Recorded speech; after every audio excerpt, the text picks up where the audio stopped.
Здравейте хора, днес ще снимам сериал Противната. Сега ще се покажат гостите. Тя и тя са гости. Така, те са хора, които са срещу едно момиче. Сега ще ви го покажа. Тук беше.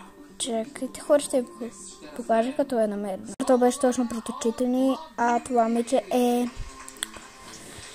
тая, която е мила учена, а тя сам се заяжда. Тя е кралицата, тези двете са и помощници. Така.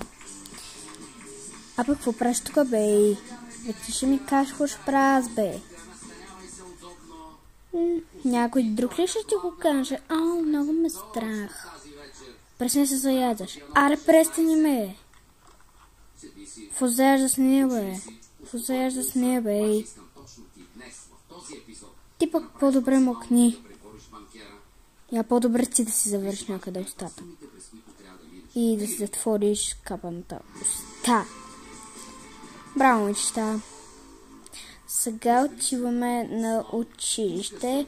И знаете, че училището не е където трябва, но аз съм си го задала, защото в този живот, който аз съм сега, няма училище.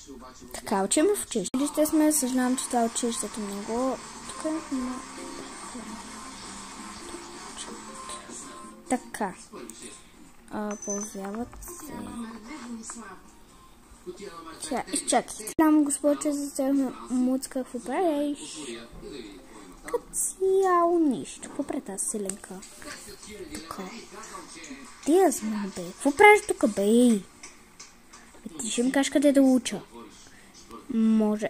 Ти го кажа, мила. Така. Бе, аз засяжда, бе. Бе, я бегай. Ти ще кажеш. Чао. И тя отива да сяда на мястото, което е тук. Опа, и извине. Какво ми сяда? Какво ми сядаш, бе?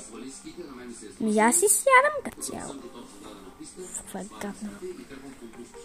Извиня, може да седна тук. Не, разбира се. Бе, какво ще се яжда с нея? Няма сяда тук, аз сядам тук. Не може.